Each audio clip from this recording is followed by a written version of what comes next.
Thank you so much to be here. Thank you, Mira.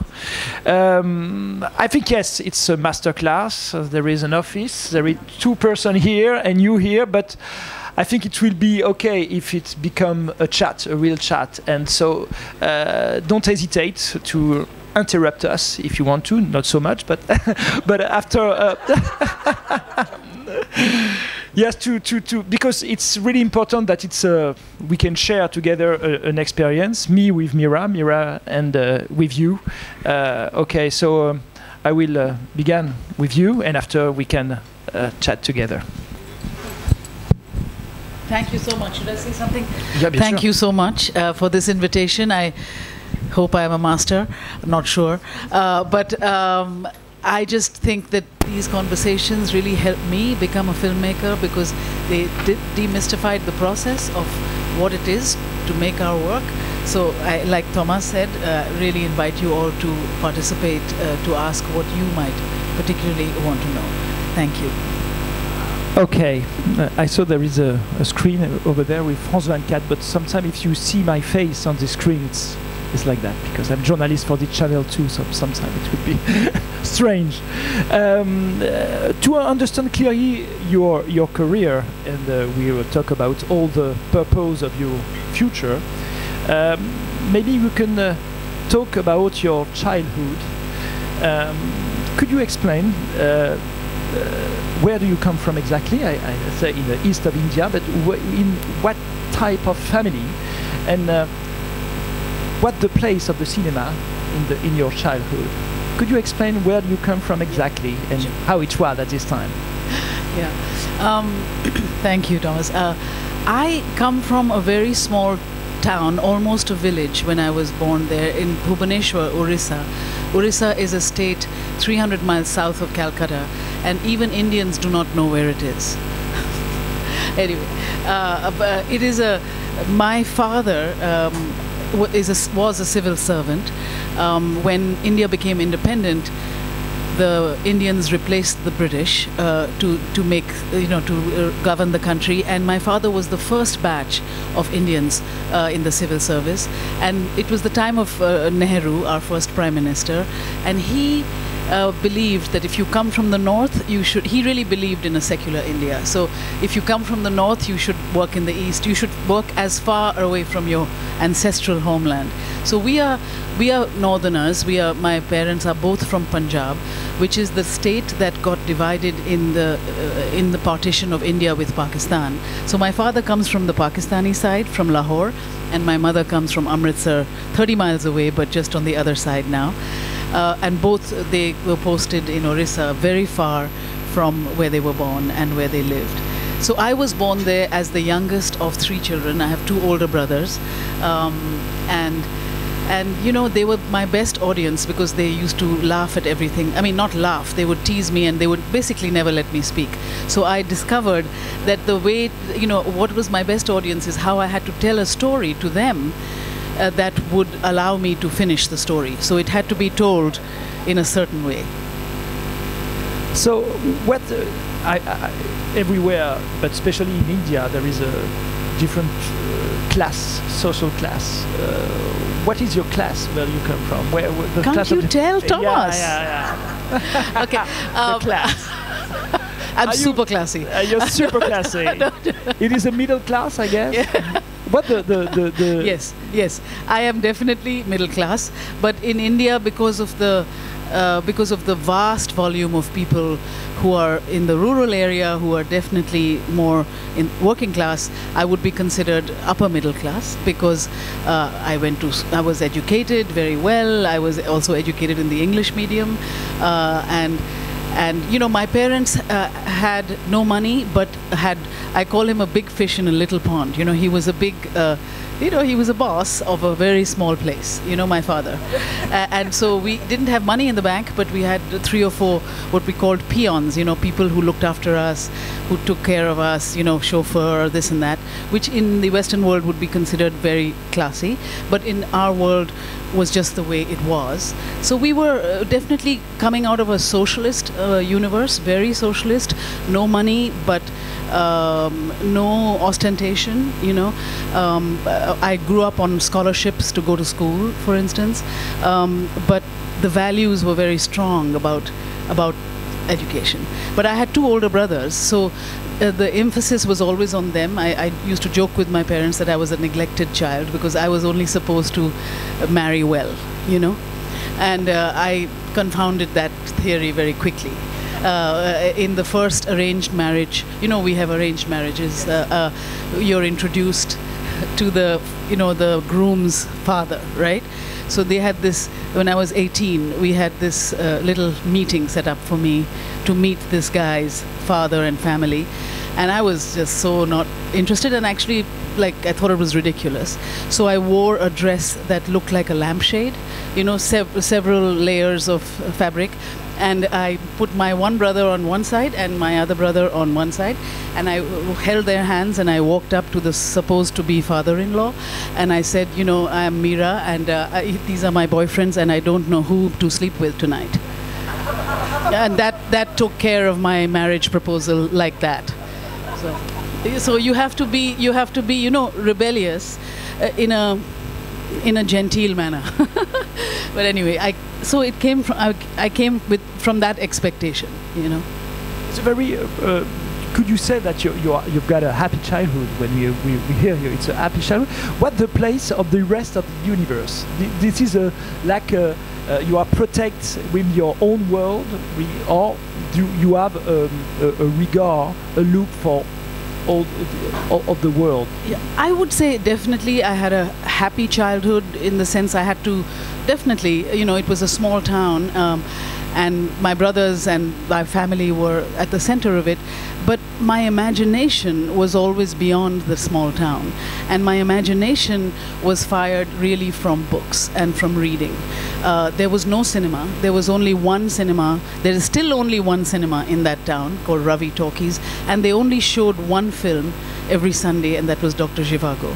And so I've seen Dr. Zhivago. I can count the icicles on Omar Sharif's beard like that, because I saw it several times when I was much older. But growing up, it was books, it was cricket a little bit. I was always collecting the ball for my brothers, but it was also theater. You know, through these towns, it was a lovely tradition. It's also many parts of Africa of the traveling theater, theater that would come through and really dramatize our holy books, actually, our myths and the epics from Mahabharata, of Ramayana. And actually, Peter Brook studied these theaters, this kind of theater, and made his Mahabharata. It's called the tradition of Jatra, you know. And my parents, who were North Indian and not interested in this stuff, we are not at all a religious family. But I would go with my driver at night. I was like, say, 12 years old, and I would sit and watch. In the school fields, they would have no props. They would have just stairs. They would have a lot of hashish. It was, you know, they were always tanked up, the actors, and they would perform like unbelievable tales of good and evil. You know, with nothing, no props, but complete mastery over the poetry, the language, and the belief, actually, you know. So that was my first like inspiration to begin to know how to tell a story, was this traveling theater.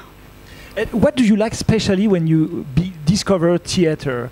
It's a door to escape from your own world. What do you like especially when you see the imagination of others, of comedians? Because I guess you began to become a comedian too. Yes. Yeah. Could you explain that? What do you like especially in this kind of experience? You know, the extraordinary thing about theater is that it is live. You know, what you see in front of you, you will never see again, because it will never be like that again.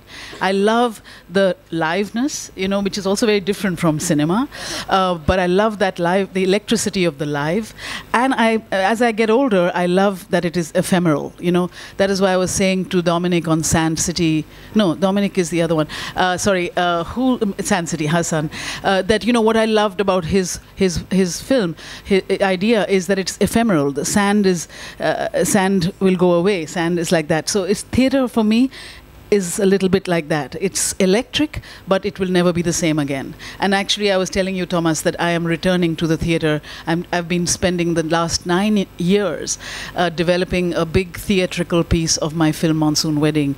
It's a musical for the stage that we will open in London in August 2020, and then around the world, and then on Broadway. So that is a like coming back home to what actually started me off in the first place. Okay, so you are a teenager who discover theater, yeah. And there is a world, two worlds between to be a spectator, yeah, and after to get involved in this kind of universe. How did you converse your dream as true? How did you met some people in theater to say, I want to work in this kind of with these people and something like that, to share an experience with them? To answer that question, I'll just go back a little bit, which is that my brothers, being older than me, were sent because we were living in a very provincial place with not great education. My brothers were sent to a fancy boarding school for the last 3 years, but I was expected to stay in this village, and I didn't want to stay in the village. I wanted to, and people in my school were not really teachers. They were like, I call them ladies in waiting, girls who were waiting to get married, and they were teaching, So they didn't pay much attention to me because I was supposed to be smart. So I asked my father, send me to a great school, and he said, no, you stay right here, and so I started this campaign, which I call the Campaign of Gibberish. Gibberish means nonsense, Okay, yeah. And every time I would write an essay or do any homework, it would be one line of correct response and the rest all gibberish. Makes no sense. But I would get top marks. And at because it was me, because they thought I was smart. So and then on the other side, I asked the principal, we have a lot of missionary schools or across India, Irish Catholic convents actually. And I asked a Mother Superior I knew of a great school, very far away, to please consider me, And so meanwhile, while they were considering me, I was conducting this campaign of gibberish. And then 5 months later, I got admitted into this good school, And then I went to my father with the 6 months of gibberish, getting top marks for gibberish, and admission to this good school. So he had to let me go, so I went to this great school called Tara Hall, which is in Simla in the mountains, where the British summer capital. It was a great school, a convent, all-girls school. And in this all-girls school, we had theater. So we had like HMS Pinafore, colonial theater, HMS Pinafore, Daddy Longlegs, Shakespeare, of course, and so on. And because I was tall and had this voice, I was always the man. So I always played the man. In fact, even in my musical of Monsoon Wedding, we could not find a good lead of the father of the bride. So I played the father of the bride for 7 years just now. So I'm so grateful that I have found a good actor now. So then there was a troupe. In fact, Merchant Ivory, the great, lovely filmmakers, have made a wonderful film called Shakespeare Wala, an early film. That Shakespeare Wala is about a British Indian troupe who only do Shakespeare, who go from school to perform Macbeth, King Lear, all of those. They came to my school. And they blew my mind, that they could be like Macbeth with 6 people and the witches and the whole world. It's like Jatra. It's like English-speaking Jatra, And I thought, this is where I want to be. I want to be an actor. So I joined after my school. I had a very good result in the exams. They were still run by the English, the Cambridge University exams, and I got a scholarship to go to Cambridge. But I actually, to be honest, hated the British in my mind because of the Raj. I used to say to my mother I would be an anarchist if I had grown up during the movement, during the independence movement. So I didn't want to go to England. So I stayed on in Delhi and I joined a theatre action group, a theatre company, from the age of, say, 16 to 18, 3 years. Could we say that when we are a teenager, we have some rebellions? Could you say that at this time you are what kind of teenager? You are rebel in a sense, and it was the facade of no rebellion, but plenty of rebellion inside. The story of the proposal, the marriage proposal. Yeah. I looked very well behaved, but I wasn't at all. You know what I mean? Yeah. So, but the rebellion was like this. It was important but quiet. For instance, you can't deny a campaign of gibberish. You can't. It's right evidence. But I wasn't like impolite at home, or we don't have tolerance for that. In our societies, we are very. Actually, very, in a sense, well brought up. We are very kind. We are taught to. We are also taught to not about the I. We are not taught. We are taught to be a part of a family and a community. It is only when I went to America when I was 18, I got a scholarship to go to America. It's the first time I heard young people say to me, "Oh, I was depressed for the whole summer." That was not.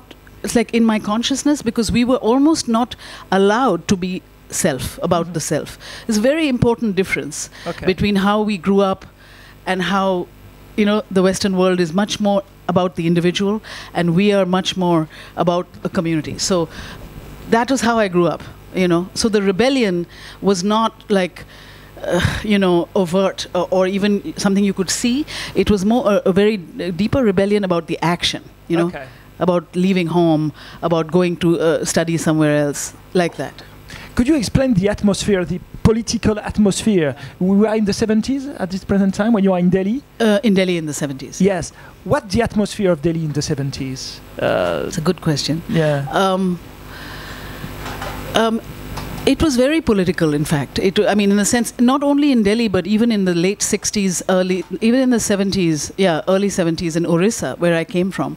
There was a great consciousness about the rest of the world, about Vietnam War, even about the Beatles, about the music, the politics of what was going on in the 60s in the West.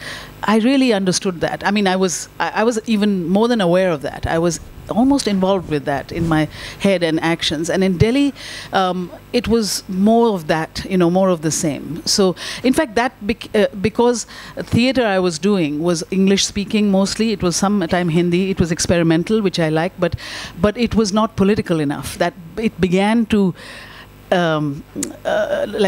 eat at me a little bit, like, what am I doing? Is it possible? The first question, it sounds pretentious a bit, but it was actually very true, is can art change anything in the world? How can we do this without sinking into agitprop art? So my first, later when I became a filmmaker, when I learned filmmaking, my first job was to be assistant editor to a very political filmmaker who still exists, a very, very important guy now, Anand Patwardhan. He makes political films, yes. And I was his editor for the first Prisoners of Conscience, a film about people who are put into jail for their beliefs in India, So I was very much at the edge, or wanting to be in the center of politics. Yeah. And at this time, did you write something? Did you have the dream to write some stories and maybe to write a theater piece or a movie, a scenario, or something like that? Did you have this kind of pretensions, if you can say that? I didn't write short stories. I wrote non-fiction. Like, I wrote to observe people I knew, So there was in the city where I lived, in Bhubaneswar, there are 2,000 temples, no exaggeration. Extraordinary amount of temples from the 11th century down. And in that time, these temples were sometimes live and sometimes tall grass growing around them, And I would follow it's also a tradition in that area of Odissi dance, very sensual classical Indian dance. And there was a great danseuse called Sanjukta Panigrahi who would rehearse in front of this great temple, Raja Rani. And I would go as a 15-year-old, 14, 15, and I would just look at her. She was a friend of the family. And I would write an essay on, Odissi dance through Sanjukta dancing in the temples.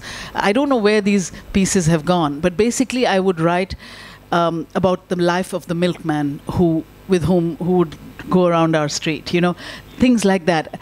Oddly, it was all non-fiction. It was not a play or, you know, but the love of the written word and the reading of the written word was a big source of, you know, everything for me at the time. Did you have some references, some author that you like, some directors, or some? Did you have some references like that? When yes, you know, at that time, this was late '60s, early '70s. One of my first goals in this small town was to find someone who had written a book, because all the books we read came from England, you know, or Russia, you know, because Russia had a deal with India, so you could get War and Peace for, you know, 2 cents anywhere. It was amazing. So, but I wondered, you know, and yes, we knew Hindi, we knew our language, but not enough to read big novels from it, you know. So the reading was mostly from English, you know. So I wondered, when I was about 15, is there anyone in my village town who has written a book? I want to find someone who has written a book, you know, from our own community. And I found this Oriya poet, Sitakanta Mahapatra. He had written a book of poems, and I went to see him just as a person, like, you're alive, right? You wrote a book, you know. And this Sitakanta, funnily, became a chief secretary, became an important bureaucrat, and he really let me down when I was 25 years old, and I was making Kama Sutra. No, 35 years old, or thing like that. And he said, you are making, you know, terrible, you know, like he didn't allow me. He didn't want to help me at all in making a radical film, you know. So anyway, that was just that kind of poet I met. But yeah, I met. So it was. So then when people now there's such great Indian writing in English, but then it was not so much. So the people who inspired me at that time was this Indian authoress called Nayantara Sehgal. She's extraordinary. She's written several books. And Ved Mehta, who wrote in English, Dom Moraes. These were the guys who wrote in English. So I could really, you know, and they wrote about our world. You know, the characters in their stories were not Tom, Dick, and Harry. They were, you know, Rajesh and Meena, and just the excitement of understanding our own language. Again, that's why I speak about it, and that's why I make films about our world, because we were just raised with real people, but the literature came from elsewhere. And in 1966, you make a big step because you go to United States. Not 66, 76. Sorry, 76. You go to United States. It's a big step. What the big change? Can you explain the experience that you? This is the first time that you left it's the first time I left my place. You know, ever. I had never been outside India. Forget it. But even outside where I lived. Yeah. You arrive in United States. There is the Vietnam War, a lot of contestation, flower power, and something like that. No, flower power had already happened. Only happened. No, it's after, just after the flower power. Yeah. So that was all early 70s, but it was there. I mean, but not in that same moment. That was, you know, 4 years of. I got a full scholarship to go to this fancy college called Harvard, and my father was again shocked because he didn't know I was applying, and I did it all quite quietly, and the only reason he allowed me to go was that he said the Kennedys went there. He said. Okay. And in fact, Caroline Kennedy was my neighbor in the dorm in where I lived. Funny. So that the Kennedys, thank you so much, because they let me go. You know, otherwise people did not go abroad at the age of 18, especially women. You know, from such provincial places. Now it is much more apparent. But so in America, well. I was on a scholarship, so I had to work 20 hours a week in this university. I started from being a dishwasher, and I had to, at the same time, I had to go to college, which was a very tough college. So I did it all, like in the sense of being in the theater there, being, of course, in my classes, but also being a working person. You know, 20 hours a week, you know, I can still smell laundry detergent, you know, dishwasher, and I go right back to when I was in college. And I went from that to becoming a bartender, to house cleaner. And it's very interesting because in India, even we come from a class that we don't do this sort of thing, you know, and it was really a lovely eye-opener to be having no ego about what you do. In fact, to get into it, to like learn to love it, you know. So that was one thing. Also the freedom of being there, of no one, you know, I had to conduct my own situation. And, well, I can tell you many things about what it was like to be in college, but mostly it was the freedom to find my own way through confusion or whatever. And I started with trying to be an actor, but there was nothing there that was, they didn't have a department, so I had to get my credits elsewhere. I used to go to New York and work in this La Mama, in an experimental theater in the summers, and I would just observe, like Peter Brook, I would observe Joseph Chaikin, Elizabeth Swados, I would observe Andrei Saban, like these were my, you know, this is what I thought I was going to do, and it was wonderful to see, but I had to come back to university, and then I took a course in my, after 1 year there, in handheld, in cinema verite, in filmmaking with Ricky Leacock, the great filmmaker, and with eventually with D.A. Pennebaker, who made Don't Look Back and all of those great films. So they were the first eye-openers, and making films like that with our group of class. It was a very lucky moment, because at the age of, I was 20 by then, and at the age of 20 I knew this was what I wanted to do, because it was a way to work visually, it was a way to work with people, and it was a way to intervene into real life. And you could make films about political things as well, and you know, you could, so that was interesting to me.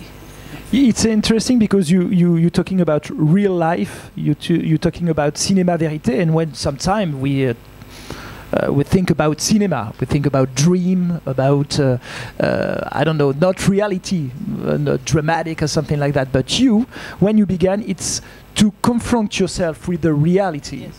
Is that correct? Did you met all these directors, Pennebaker or Leacock or something like that? Did you met them at this time? Oh yes, I studied with them. You studied They with were them. my Okay, teachers. sorry. Yeah. My formal teacher was Ricky Leacock. Yeah. And then I pursued Pennebaker, and I made my first editing room in Pennebaker's home in his office. After that, yeah. And then he's perhaps one, I have few gurus, and I would consider him certainly one of them. I'm very close to him even now. So you want to confront yourself with the reality, but what kind of reality? The Indian reality, or at this present time, the American reality, your own reality? What do you want to tell? What do you want to understand with a camera or with theater or something like that? Well, I studied the camera and the movement of it in college through the American reality. But my goal was never to be an immigrant, never to understand never to be in America and fit in. My goal was always to speak of the Indian reality, because those were the questions that were in my head, and in my heart. So every time I would go back, and I didn't even have money to go back those days, but I would find some scholarship, something that would pay me to go back, In fact, maybe I can tell that I had many scams, I used to go, I have one very successful scam that I really invite you all to partake in. Now it's not so easy. I used to go to like defunct magazines, like say a magazine for doctors in America, and I would say to them, I will write an article on the city of Madras or the city of Delhi, whatever, and can you write me a letter saying you will publish this article when I write it on spec, no money. So they said, okay, fine. They have nothing to lose. You see, I went to a fancy college, so you have foolish confidence. You can do these things, and they would say, yes, we hire Mira to do this. And then I would take the letter to Pan Am publicity department, and I would say, please, here it is. I have hired for this magazine, and when I write the letter, when I write the article, I will say how to get there. Take Pan Am, And then they would say to me, can you be on standby? I said, yes, I can be on standby. And I would be on standby. And I only traveled first class as an undergraduate. I traveled 3-4 times free. hello. So that was how I used to travel, you know. And the articles, only once they were published, otherwise they never were published. And it was a real blow to me to graduate and then work in economy, because I still am really used to first class, you know. But so you learn all these things. But I used to take those Pan Ams home to India to make all my films really were from within India. Of questions that were burning me up, you know. Like my second or third film, it was India Cabaret, which is a film about strippers in a nightclub in Bombay. And that was about the question, it goes back to the marriage proposal, about what is the line that divides good women, so-called respectable women, from, you know, not respectable women. And inevitably, it is sexuality and the economics that make one set of women need to sell their bodies or work their bodies for a living, and those who don't, you know. And I wanted to explore this line. And this is cinema verite, so you don't have a set, you know, drama in your head or a story. You have to find it in life, you know. So I decided to find it through the point of view of cabaret dancers who are strippers in nightclubs, but who are not prostitutes normally. But they do this. They take their clothes off, and they, you know, sometimes they can't even dance at all. It's really just about that. And so I went, it was very difficult. I went to find, you know, characters. And I found these, after months, found this one seedy nightclub that allowed me in, with Rekha and Rosie, these two amazing, unafraid women who were were totally straightforward about why they did what they did, you know. And I loved them. And slowly they gained my trust, and I started living with them. And then, because men who would come to see them were often drunk, I started to use, you know, there was a man who would come very often, and I would ask him, you know, because he was smashed, he would talk to me on camera. Yeah, crazy, but true. But that's life, you see. Life is much crazier than fiction can almost ever be. And I would convince him to let me go home with him. Because he had a wife. Not that I was interested in him at all, but he had a wife, and he lived with his whole joint family. He was a traditional man.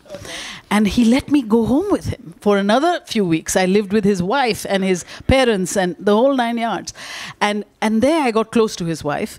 And there you talk to these people on this side of the person who is supposed to be respectable, and she was just imprisoned in this home in, you know, middle of Bombay, and dreamt of freedom, but was committed to respectability. And I made this eternal triangle, Indian style, you know, over like 8 months I was filming.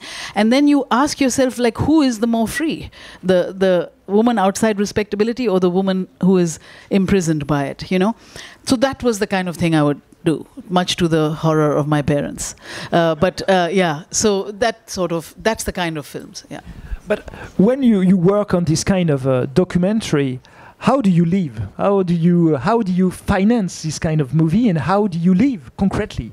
Because it's really important to understand that. How did you? Because when you spend 8 months or something. Yeah. Well, is this on? No, there is. Suddenly went off. Okay.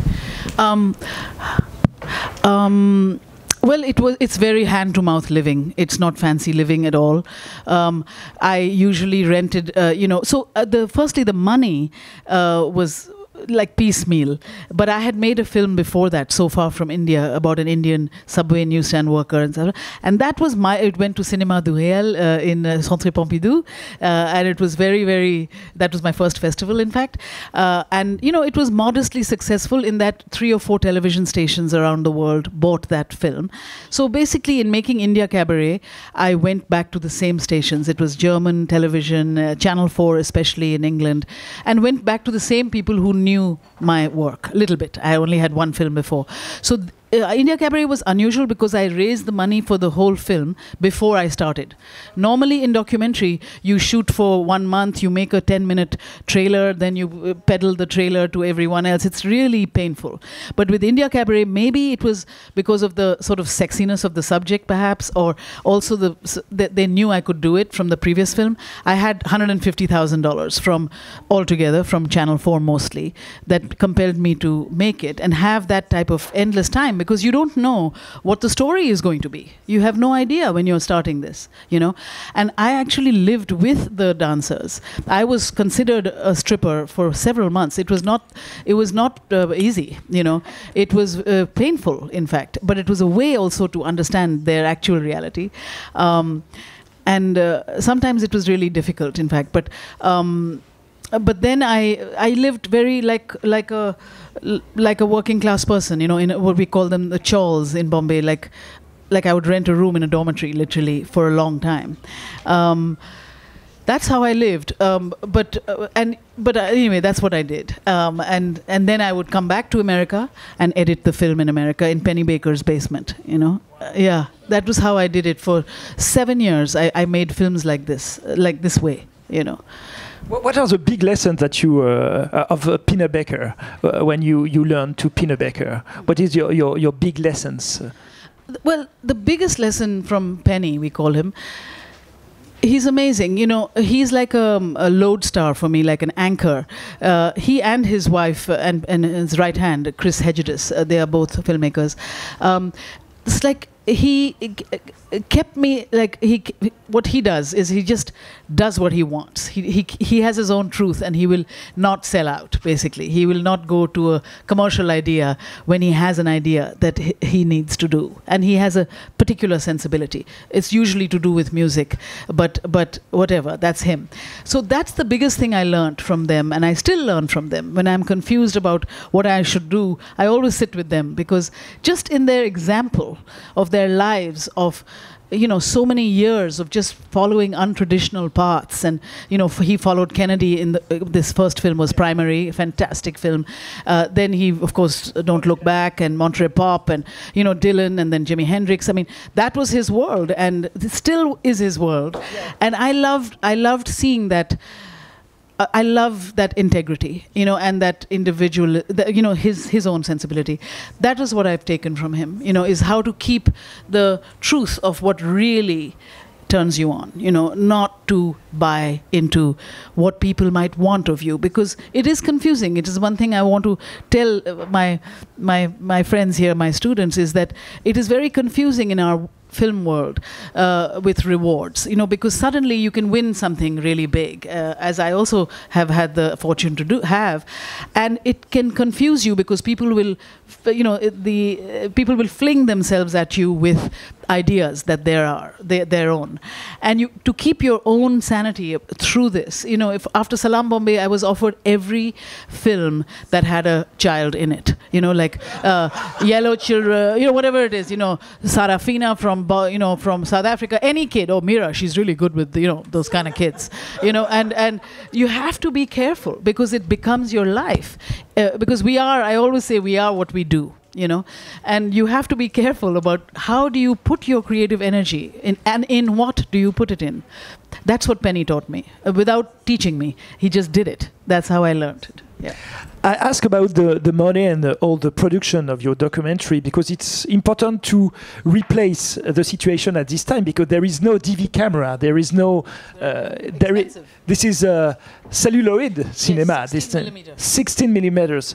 Could you talk about this kind of camera and how it was to shoot in celluloid, maybe for the youngest one who grew up with DV camera, with an iPhone or something like that. At this time, there is a camera, there is a noise, there is a celluloid, it's very organic or something like that. Could you explain this kind of relationship with the way to shoot and how Thank you. Very good question, because they have forgotten. You know, even now in my iPhone, I don't take every picture. You know, I take only what like interested in. And when people look at my iPhone, they are surprised that it's just so like edited, as somebody said to me. I said, it's not edited, it's edited in my head, you know, in my eye.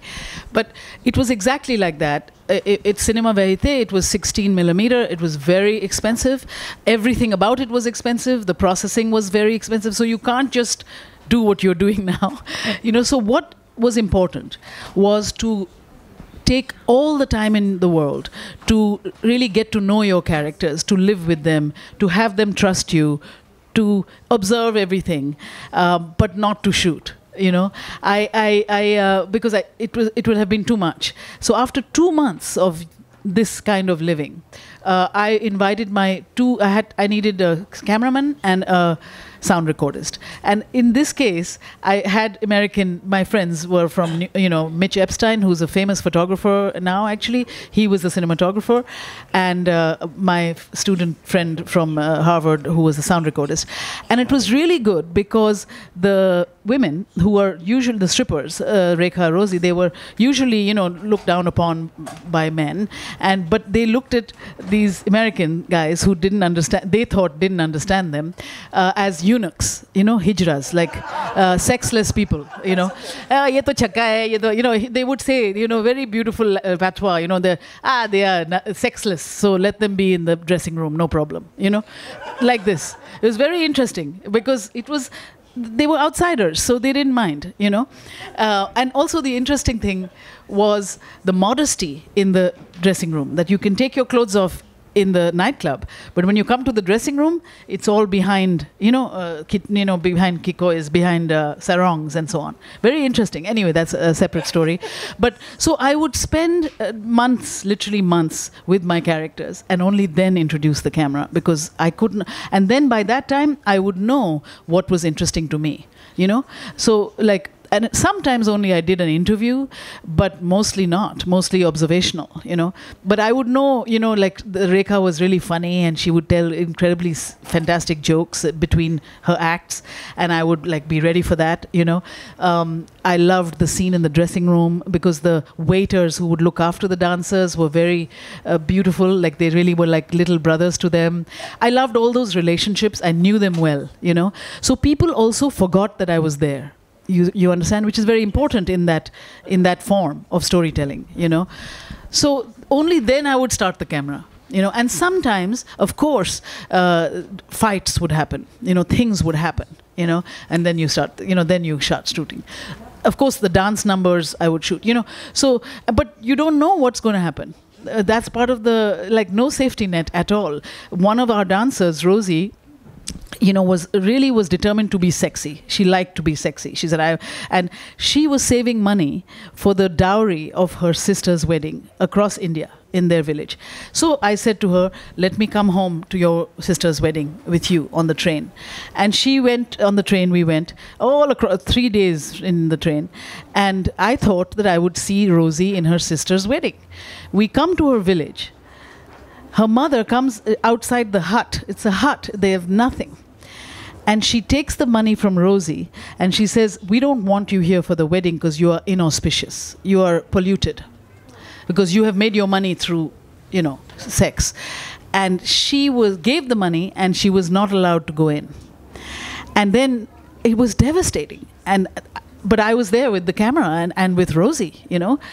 And she just turns to the camera and she says, this is what I'm doing. This is what it is.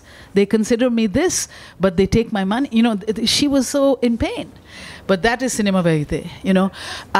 And she let me do that because she loved me and she knew me for months now, you know. But that became like this moment that I could never have predicted. Did you think that at this time you have how can we say that you have your camera and you see some stuff that it's a story that you tell to me, that you are in the intimacy of person, and maybe your camera is like a witness, something like that. Are you comfortable with that, with the place of the camera, the role with your camera to observe the reality? But sometimes you are in the reality, and maybe your camera acts in something like that? I am in the reality. I have to be. I don't like to appear in front of. Sometimes I have to, but mostly it's through the voice, but it's through the relationship that happens before, Okay. But sometimes the film I made before that was So Far From India, about this subway Indian guy from Gujarat who comes to America and works in my subway station, and he was married off to a peasant woman 2 months before he left because they didn't want him to marry an American and bring her back. And this girl, his wife in India, gives birth to their son. And he is again going back to see the son, and I convince him that of course I must go with him, and Pan Am, but and then I went with him, and this guy was so alienated from his so-called peasant wife because he was now an American dude, that he refused to speak to her. And she was desperate to speak to him. And meanwhile, this boy was made, this baby, who looked just like the father. Very interesting. Okay. And my camera became the conduit between husband and wife.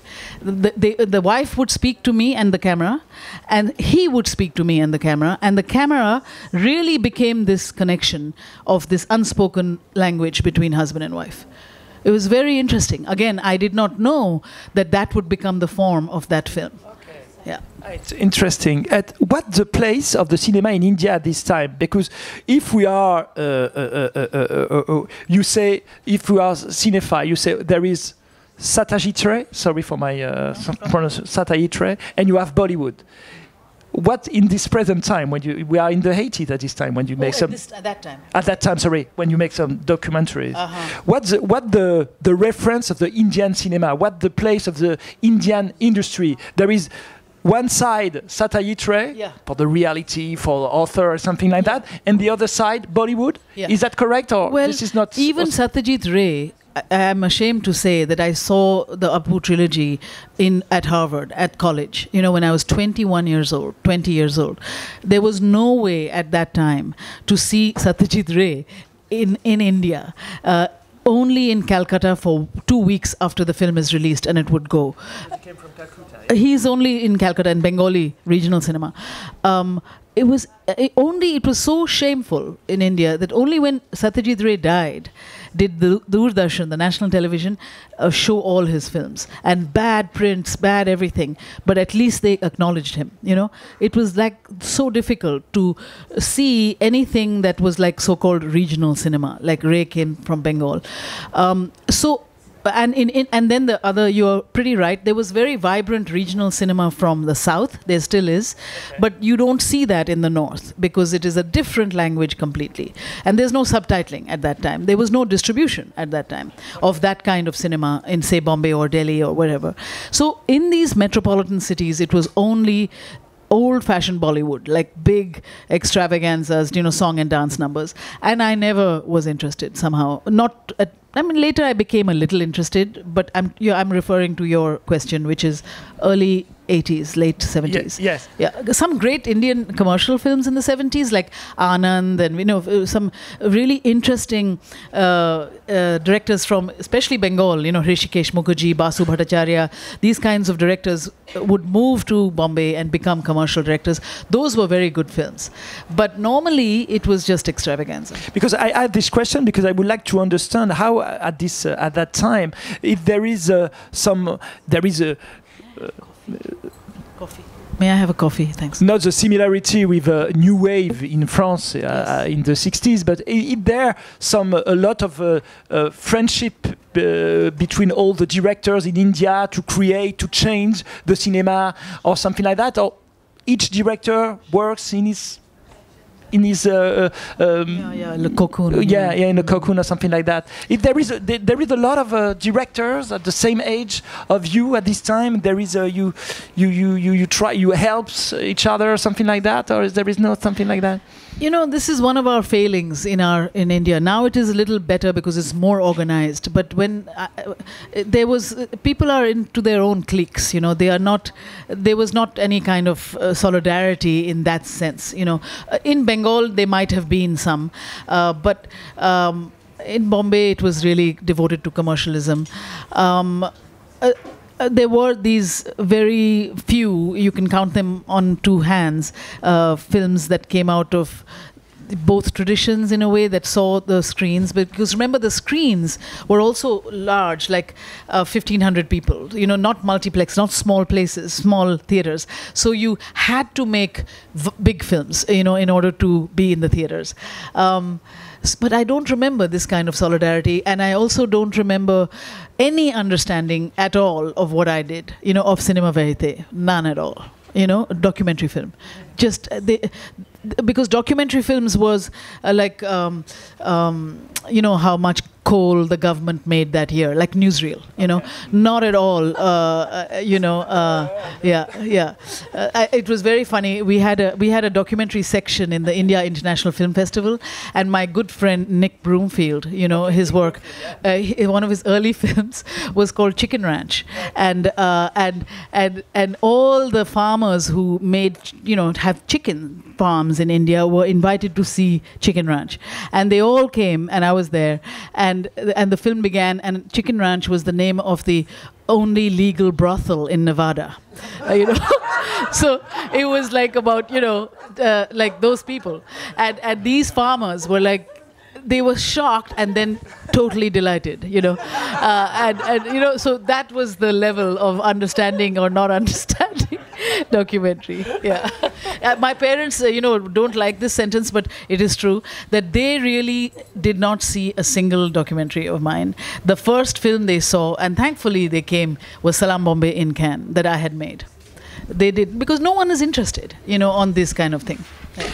So you could say that at this time, when you have some question, when you have some, if you have some, maybe if you lose your face in cinema or something like that, how could you help yourself? You are on your own. You don't have some. You have maybe some producer or something like that, or some people who can help you, but you are on your own at this time. Is it difficult? Because today there is a lot of, especially in France, we have some solidarity between directors, we have some institute or something like that. But at this time you are on your own. It was difficult, or with time we say it's a chance, because I need to be, to be on your own is the best training for a filmmaker. You have to cultivate stamina, and you have to prepare to be lonely, actually. And so I had this response and there was endless rejection, because people didn't even know how to spell the word India, forget about anything else, So I had this way of being like, if you spurred on by rejection, if you would reject me, like in the budget or whatever, it almost was like you kicked me in my gut, and I would, sorry for my French, I would say fuck you, So, and I say it was the way I used to carry on, But of course, I was seriously helped by art, actually. I was nourished, and I still continue to be nourished by people whose art I admire, whether it be film, or sometimes it's a lot of photography, it's a lot of some literature, theater. I mean, I nourish myself with other inspirations, really, because you can't be expected to be productive or even original, forget it, all the time. You have to lie fallow. This is something I learned many years later, like just before Monsoon Wedding, I had several things I can talk about, like things I was trying to do. And then I just didn't do that for a while. And so I was almost much more fertile, in a sense, to make what Monsoon Wedding became, But it came from emptiness. It came from not having 100 things going on, It's a combination, but you have to be careful. I mean, it is a lonely business, so family life later became a very important part of how I would buffer myself, very important, because you don't have, it's like, you don't have a chance to get your son, you have only one chance with children to get them right or not, Okay. And so I went into, those things came later though. They came much later. They came after Salaam Bombay. Yeah. So that's the other thing I also talk to younger people about, that especially women, make the movie your child, then have a child, because it's really tough to do it both the other way, But yeah, I don't know if that answers your question, but it is a load. There's no question that sometimes you think you're absolutely worthless. And maybe we can talk now to Salaam Bombay, but just before that, I would like to know, you say at the beginning of this interview that during your childhood there is no cinema except Dr. Zhivago, but now we are just before the shooting of Salaam Bombay. Did you watch a lot of movie? At this time, at that time, did you watch a lot of movies? And did you learn to discover a lot of cinematography, French, Russian, American? I started watching a lot of movies from the age of 21. Through my college days, I saw a lot. I majored in film, so I was introduced to Jean Rouch. Was a big influence on me, and I studied with Jean in America. So I started from those films. Documentary films, and then went into, La Jetée is a huge influence, huge. Chris Marker is one of my complete, unbelievable heroes. Like when you say, how is it when you feel destroyed? I watch Chris Marker. Because he, again, like Penny, he created his own vocabulary in cinema, and always his subjects were impossible to predict, and he created his own subjects. I love his work. So I watched these things. I watched Makaveyev was my teacher, my second year teacher, Dushan Makaveyev. He was in my at Harvard. He was the teacher. And I watched, Mike Rubo. There were many documentary filmmakers as well. So those things I was seeing. Very serious one, because serious. do you like entertaining or something like that? Sometimes you watch some. No, I'm just telling you exactly what I was taught or seen. And then I moved to New York City, and that is the best education. It's like Paris, for cinema.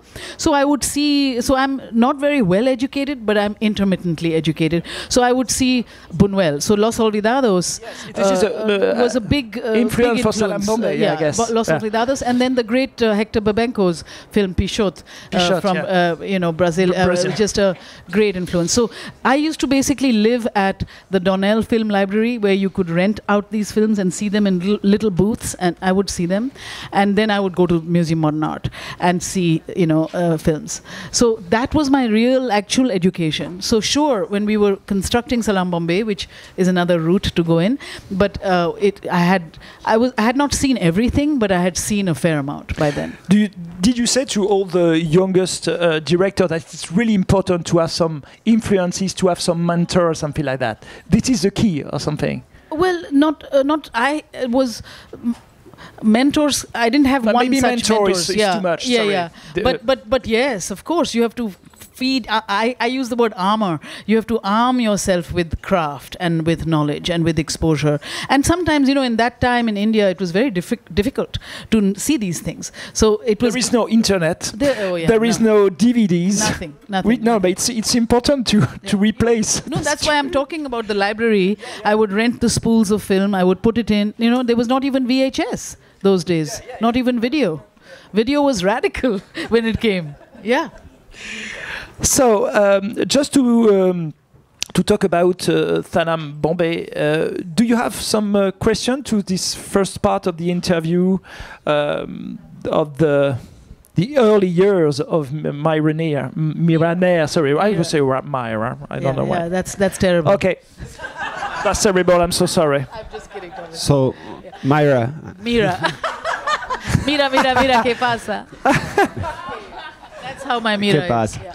Mira, no.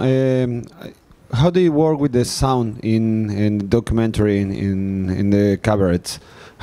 Because you say that you introduce the camera after 2 months or something like that, but it's also a process to start to roll the sound also. How many people were with you in the crew, and how do you work with that? How do you manage to do it? There were only 2 people on the set with me, the sound recordist and the cinema. And there was one like a junior, like production manager type of person who never came to the set, who used to transcribe the interviews and who would put things in perspective so that when I would go home, I would understand like what I would need to be shooting, you know, like that. So the sound recordist was mostly actually boom, you know. We didn't even have, I don't think we had radio mics at the time. So it's quite overt. You know, it's not nothing hidden about it. You know, you know. So and we didn't even have, I don't recall, more than one microphone. You know, this was threadbare stuff. I mean, not threadbare, but not like I work now with so many radio mics and so many different, you know, mics hidden other places and such. None of that. We had the one, you know.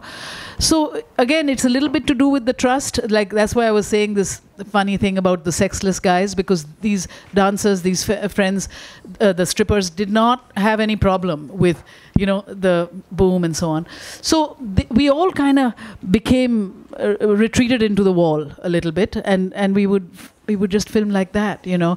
I don't recall any additional dubbing or recording. It was not like that at all. It was completely as you have it, which is why, you know, which is why I made Salaam Bombay as a fiction film, because I wanted to stop hitting and running. You know, I wanted to stop that. I wanted to be more in control, you know, of the light and the sound, you know, and the gesture. But actually in my documentaries, it was like I'm describing, very raw and very much like this, you know. Yeah. Yeah, so you mentioned, I guess being the age that I am, I'm familiar with your work more in narrative fiction. And you've mentioned having a background in theater and having a background in documentary filmmaking. And these both seem like things where some of the best things about them is how instant they can be and how, as you said, I forget the word, what's the ephemeral they can be, where it's very difficult to plan the thing and to how have you been able to, or have you been able to maintain that, I guess, random, unpredictable, ephemeral element with your narrative work? And how does one do that, especially with work that I imagine is very budgeted, very like planned, and very with so many more moving parts? Yeah. Well, it's all those words that you said, except the word random. There's actually not much that is random. But, well, that is exactly the point that led me to make Salaam Bombay as a fiction film. I did that from 2 reasons. One is that I wanted an audience. There was no audience for documentary in the early 80s or mid 80s. You know, I wanted an audience, and I wanted an audience in my country, and there was no way to do that except be in those huge theaters, you know. And 2, I wanted this control over narrative and gesture, because in the Cinema Verite documentaries, I created structures and sort of what I hoped was cinematic juxtapositions in the editing room, which always happened after we finished shooting, you know. So it was really trying to, you know, milk the drama of the real thing, but not find it in the editing room, you know. So with Salaam Bombay, it was those things that led me to make it in the way we made it. But it was a real amalgam of my theater work and my documentary work that fueled the fictionalizing of it. So, for instance, by theater, I mean, I worked with literally hired street children from the streets to be a part of a 6-week workshop. You know, I eliminated many of them, then 29 of them, and 19 of them eventually, but 29 began. And we did 6 weeks with them, and so on. You know, after we had written the screenplay also, to go further back, came from research, like a documentary, you know, hanging out with the rag pickers, hanging out for months, 4 months, and then we wrote the screenplay. So it all went towards actually wanting to capture the unpredictability of life, you know, the extraordinariness of life in a constructed way that would try to capture that sizzle, but not make it lifeless, but it was set up, so in that sense, it was, so I did it with real people who had lived those lives and mixed them with actors who could then come into the workshop and understand, like Chilam, the actor Raghubir Yadav, it was his first film or second, and he had to play a drug addict, and he was a bloody monk, he didn't even drink or anything, and so he was living, like, I rented an empty flat, and anyone who didn't have a house could stay with me. So there was a mix of actors. Irfan Khan, who's now very famous, was in the next room because I took him out of drama school. He was 18 years old. He was just so great. And so he was one of the kids until he was 2. His first film is Salaam Bombay. He plays in this one scene because he was 6'4" and he couldn't be a child by the end of it because they were all malnourished and really tiny. So he only got one scene, but so I had these actors and I had the street kids, and so we would, so everyone would kind of learn from each other, but I would plan very much because there was no money. I mean, it was 35 millimeter, and I had literally no more than 2 takes per shot because there was no emulsion. I mean, we couldn't squander it, and so it was again, the preparation comes from those weeks before we start shooting. So that's how I do it, is and I still do it. I cast a lot. I'm making now a 6-hour film, Suitable Boy, 110 actors in this film.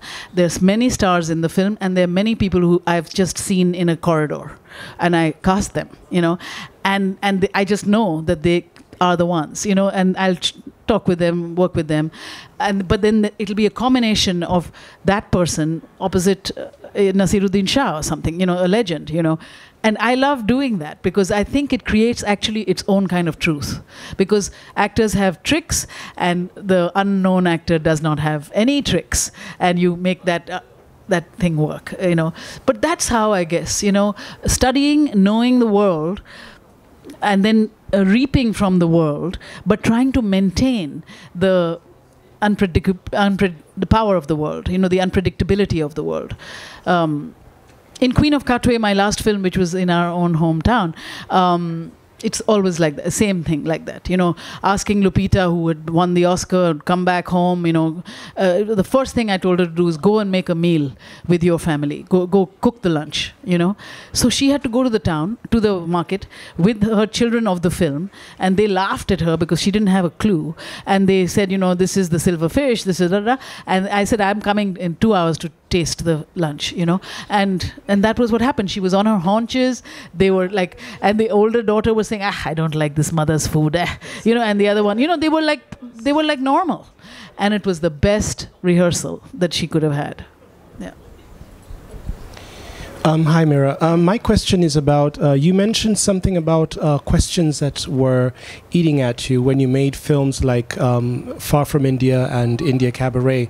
What was the question that was eating at you when you made Salaam Bombay? Thank you.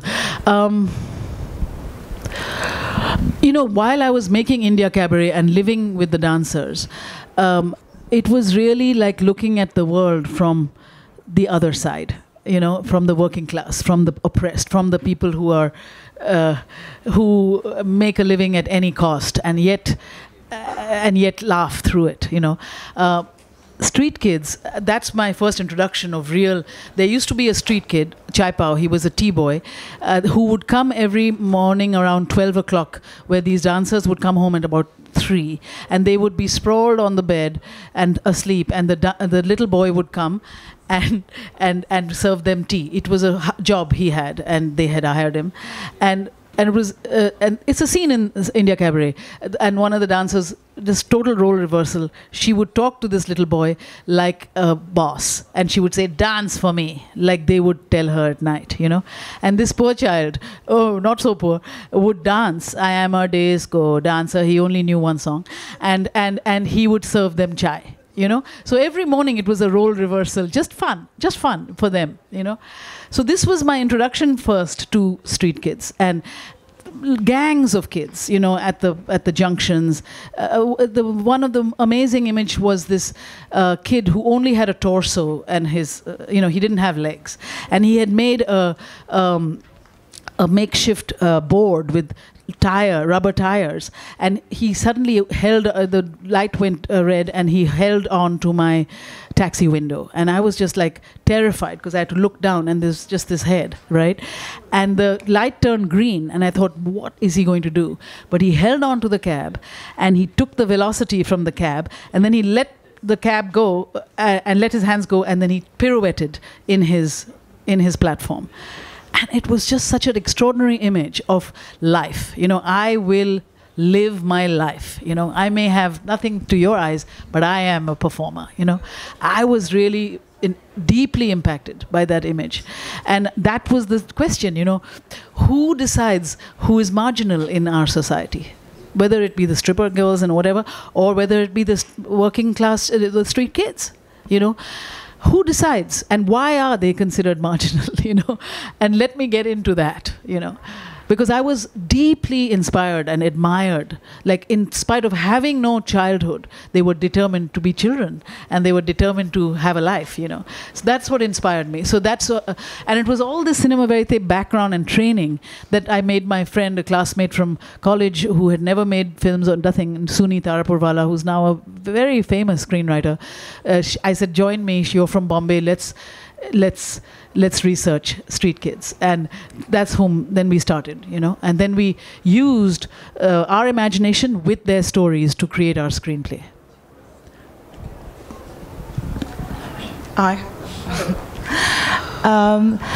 I was wondering, Mira, if you would reflect back on the beginning of your career and the films after, what would you say are the main changes in your process or knowledge that you've accumulated that now makes you approach directing differently? If it can be simplified, I know it's a very layered question, but if there are maybe specific areas that are very clear differences for you between the beginning and the recent films? Well, mostly I don't experience this state that I used to call exquisite terror. In the beginning, like with Kama Sutra or with these films, when they were large films and difficult films, that Kama Sutra was an erotic film, and I had first timers, and I was trying to see if it could be made in English, and I was in the middle of central India, and we used to have to take a plane or two to make a phone call. I mean, it was so that if an actor lost its way or didn't want to do something, I couldn't replace anyone. You know, it was one of those types of things. And then, you know, I'm creating this large. It's always a fight against time, you know. So I had this big scene of opiated king, his two concubines, a major dance troupe that had come from India. It was a huge sort of bacchanalic event, you know, and I started to shoot it, you know, and like where to put the camera at that time was exquisite terror, you know. And then I would say, okay, here, you know, we do this here, and then I'm starting it and it's not right. It's just not going to be right, and I'm going to die in the editing room because it's not correct. And yet to change the light, to change everything, to change where to put the camera was exquisite terror, you know. But I had to do it because I knew I would suffer later on. And then I would move the camera, we shut down, relight, start again, you know. And everyone was like, oh, okay, well, you know, what does she want now? You know, you'd have that attitude, but you have to do it. And that was what I called exquisite terror. I don't feel that anymore much, you know, because I know more, I'm just more assured, you know, of what I want and how to get it. And also, I have a wonderful creative team, just a wonderful team. In fact, the same team that I had from 30 years are with me now, you know, largely. I mean, I have Declan Quinn, who's the cinematographer, who was the cinematographer of this moment in Kama Sutra, and he is going to shoot A Suitable Boy. I have Fred Elms, who did The Namesake, and who did, you know, I have two really, people I love that I work with, you know. So that helps. And exquisite terror is good, but adrenaline is good because you have to. But now the adrenaline comes from speed, just amount one has to do in how little time, but it's not terror, it's not full of terror anymore. So that's what, it's a long answer to a question, in the sense that basically one gets more reassured, assured, you look at a situation and you know how you want to do it, and you pre-plan that, and you just don't mess with coverage or other things. You just go into the next situation. That's how I'm much more adept that way, But otherwise, it's still, I was telling you when you were all pitching to me yesterday that, I had just come, and some of you asked me, do you still have to do this? I just come from a pitch to, Apple Television. I had just come from doing this because I'm always, in a way, on the other side, in the sense that, like many of you, I used to lament, because I have many actor friends who are great, like Uma Thurman or Reese Witherspoon, or and many director friends, like Jane Campion came from New Zealand, also, post-colonial, also in a sense, but her terrain was the Caucasian, sometimes the Maori, and I would, you could call Kate Winslet and put her in a movie, and then the whole world would see it. But I couldn't do that in the beginning. I would say, who will see? Because I was equally adept in the Western world, but I'd have to convince them. I'm still convincing them that I need, I'm calling the suitable boy the crown in brown, and because it's a way of them understanding, it's that magnificent, it's that wide, it's that sweeping, and I need that money, just happens to not be, Claire Foy,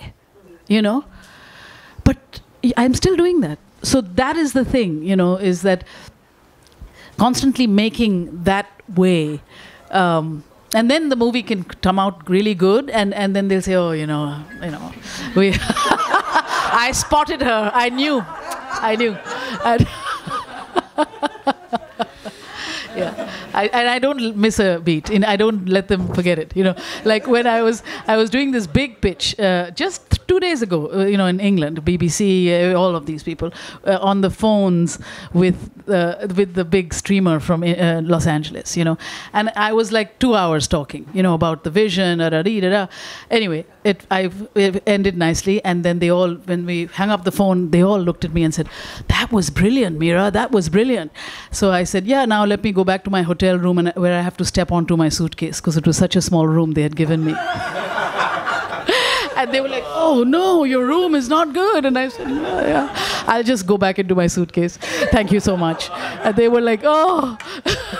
But you must always remind people that we are not performing monkeys, Anyway, just giving you the idea that doesn't change much. Hello, Mira. Congratulations for your. Oops. What I say? Sorry, sir. It's a good thing, I think. Yeah. Can I have some napkins here? Thank you.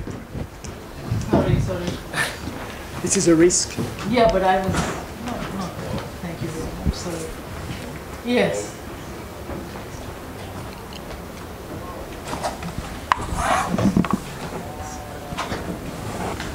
Okay. Yeah, perfect. Thank you very much. You can take this.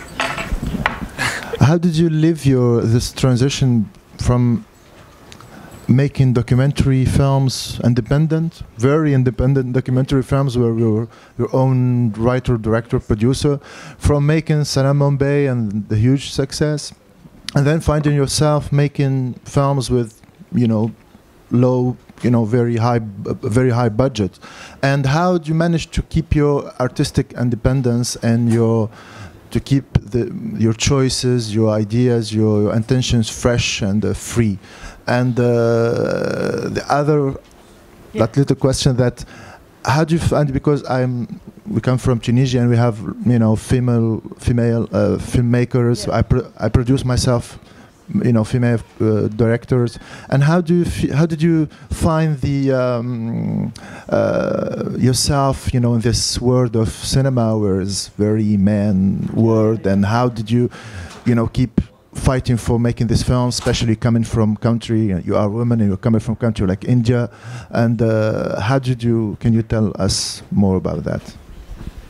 The first question was the independence to the studio. Well, between the budget and now after. You keep your independence. Yeah.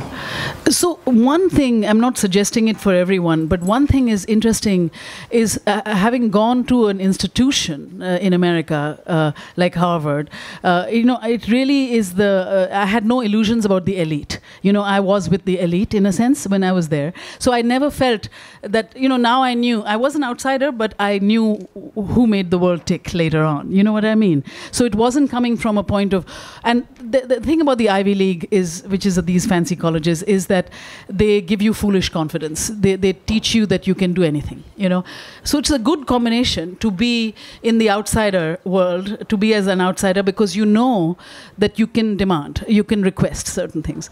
So now, mostly, I made I didn't go to become a studio director. That was not my intention. So after Salaam Bombay, I made the film I wanted to make, Mississippi Masala, which was very difficult again to finance. Black hero and brown heroine, and two countries they'd never heard of, like Uganda, and somebody, a studio executive, asked me, "Oh, Uganda, is it upstate New York?" There is a Lebanon and there is a New Delhi, upstate New York, but there's no Uganda, you see, and the other guy would say, "Oh, Uganda is the first Uganda in my Rolodex," because I actually lived there. So they used to have those Rolodexes. So they were like, anyway. So it was really unusual for them. So I did my own work, as opposed to ask, I could have immediately said yes to those many movies about children or whatever. It's about what you intend to do. Like, do you intend to be on an A-list in Hollywood? Then you have to do those rom-coms and the things that they used to throw at women occasionally those days. But I had no interest. I was not going to do that. I was here on this earth to do what I wanted to do, And so I can't remember. Oh yeah, Mississippi was followed by, I think, Kama Sutra. It's always my own questions somehow. It was only when, it was followed by Perez Family, which was a studio film. And that film was in 1991, I can't remember all these movies I made, but in 1991. And I had, and it was again about exile, and it was about Cuba, about the Marielitos, about the people who were fleeing Cuba in the early 80s by boats and rafts to come to Miami. And it was a wonderful, tragic comic film, magic realism sort of about exile, and I was always, like many of us, obsessed with Cuba, so it was a chance. So I felt gravity. I did that film because I think Mississippi Masala, was a success. So that studio offered me this film, Perez Family, and I agreed to do it because of these reasons, That was a first experience, working with Samuel Goldwyn and working with wonderful actors. But one had to. I remember it was quite tough because they give you so many notes. What happened was the person who hired me, Tom Rothman, to be was very much shared my sensibility. He really wanted me. I really liked him. We are still good friends, but the minute I stopped shooting that film, he went on to another job. So I was left sort of slightly unprotected, and also when the next person inherits what the previous guy did, you are already an orphan, So I was into that orphan stage, and so I had to deal with Samuel Goldwyn himself, and he was a goofy guy. That's what he called me once. So, but, and I remember, like sitting outside his office, and Kenneth Branagh, this director, came out of the office, and he looked, and we shared. I said, "What was it like?" And he said, "Well, just a bunch of horse trading." He used this phrase, and I said, "Horse trading?" And he said, "Yeah, give them 3 things and take back 2." And it was a really good advice for the studio. So that's what I did, I went back there. You have to do whatever you do. You have to listen. You have to be a team player. Actually, I enjoy that process. But it depends on who you're dealing with, In Queen of Katwe, the last studio film, which was set in Uganda and made exactly like I wanted to make it, the president of Disney was a fantastic Ugandan guy called Tendo Nagenda. And Tendo, it was just a joy to make that film because they let me do what, they really loved, not just let me, they loved what I did, but then they had endless notes in the editing, as they always do and is their job to do. And I really still believe that those notes helped make the film much better, And as I told Tendo, I said, it made, you have to enjoy this process, because if you resent it, then you're just, firstly, you may not be hired again, but secondly, you have to take maza, you have to take fun, you have to be, actually get into the enjoyment of sparring intellectually with, and sometimes, and mostly you can win, and sometimes, but you have to play that game. You have to like to play that game, So, as a result, and then with another success like Monsoon Wedding, I was offered Vanity Fair, which was $50 million, and Reese Witherspoon. And Reese, again, I was saying yesterday how do your work really beautifully, because all kinds of people see it and they feel that, oh, I want to work with that person. And Reese was one of those people who really likes my work, and she wanted to be. So, and it was again the same, I liked, it's a big book, Thackeray, and it had been made 15 times before as a television series. And I wanted to do it my way, which is Thackeray was born in Calcutta and came to England when he was 14. And he wrote about his society with that point of view of an outsider. And that had never been filmed like that. How does this girl, this working class girl, rise in that society? It was because the money came from the colonies. The money came from India. And it was about that, how did the empire rape the colonies, in my thinking, to create this girl, this heroine. This was my angle in it. And then I asked... I had seen Gosford Park, and I asked the writer, Julian Fellows, who now, of course, is Downton Abbey's creator and a different kettle of fish, but then to work with me, So because it's the point of view of how do you write, how do you attack English classic, Indian classic, whatever it is, that makes you who you are, So one beautiful thing about this is that you can look at the best in the world and say, oh, Julian, please, will you work with me? And the studio will pay for that. And then we went, we went into a room for 2 weeks. He came and stayed with me. And I told him, if you've seen Gosford Park or Downton Abbey, all the English have like 18 cutlery, 7 spoons on this side and 8 knives on this side. So I told him, I said, Julian, come and stay with me. We'll do this, but there will be no cutlery and no butlery. We will eat with our hands. So he said, oh my God, eat with your hands. That's rather, interesting. And I said, yeah. So I gave him Indian food for about 10 days, and I taught him how to eat with the hands. He has never looked back since. So you sort of bring your world like into their world a bit, and then we made a point of view. So that was the interesting thing about the Hollywood at its top form, is that you can choose, and you must choose, if you can choose, the writers, the people, who will make your sensibility flower. Yeah. There is a second part of the question. My mouth.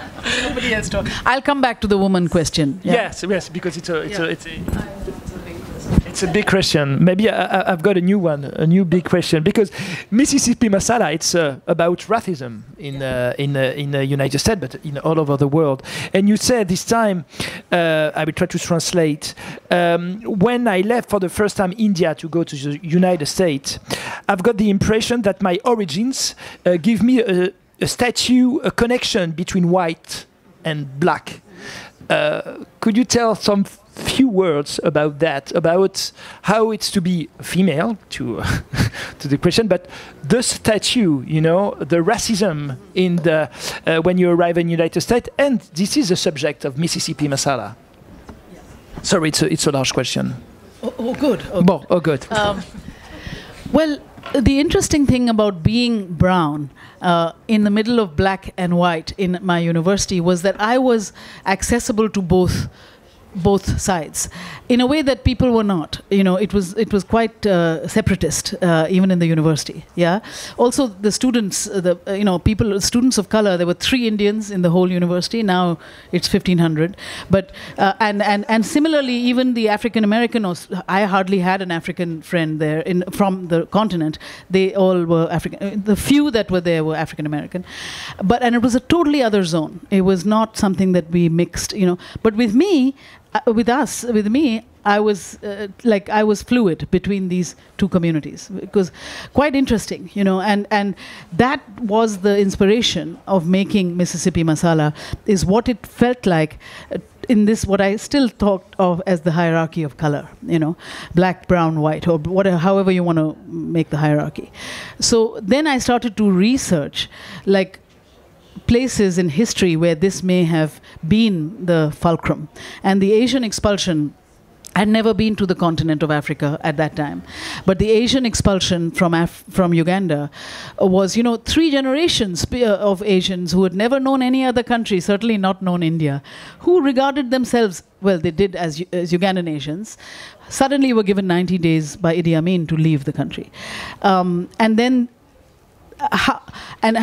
So I was interested in that notion, and I read a lot, and I took my assistant did 2,000 interviews for me of Ugandan Asian exiles in England. I worked in Mississippi. A lot of people came to Mississippi because it was so dirt poor that they could buy these motels and so on. So again, it was born out of social science, research of all kinds. But also what is interesting is that the racism is not just white and black. The racism is within the brown, big time. I mean, we are a country and a culture that still regards black as, that fair. There's a lousy cream that is still sold in India, hugely fair and lovely, and it's awful because it's about, again, always putting, blackness with, fairness with beauty and the reverse, So I also wanted in Mississippi Masala to speak of that. Not, again, didactically, but the notion was that what if a person who considers themselves African, who happens to be Asian, comes to Mississippi, which was the birthplace of the civil rights, which was birthplace of the African American, protest. What if they fall in love with a African American, and what would happen then? And so this was interesting, and it was also came from the motel culture. There was no white-owned motel in the South, really, seriously. And usually it was pretty traditional Ugandan Asian families running it, because they didn't even have to speak English. They could just run the motel, So that was the premise, what would happen then? So that was the premise that launched me into the research of this. And that was what brought me to Uganda for the first time in 1989. And it's just, again, one of those incredible twists of beautiful fate that made me fall in love in Uganda and marry my husband there. And I've lived there now 30 years and so on, So that was how it happened from this, yeah.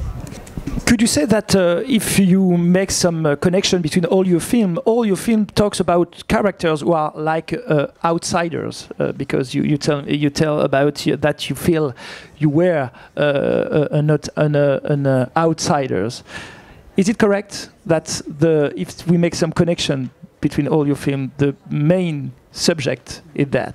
Yeah, I would say that I am drawn to those who are considered outsiders, but I do look at the world like that, and not alienated outsider, but someone who, from class, even when I went from my little town to this fancy boarding school, where girls used to go to summer in Europe, and rich girls, and I was just this country girl, and because I came late into school, I was not in a uniform. I had to wear my own clothes, which were really unfashionable. And even then, I learned that I just had to arm myself, not with class, not with anything. I didn't have anything else, but what's between my ears. I had to be who I am, and I had to be quietly as better than, as good as anyone, but but speak softly, carry a big stick. That's that I had to earn my own way from what was between my ears and nothing else. And maybe to finish with... That was a good line to finish. Yeah? Sorry? You want to finish now? Okay. Is it all right? Yeah, it's all right. It's all right. Is it all right? Yeah, okay. thank you very much. We can talk a lot. But thank you, sorry, Mira.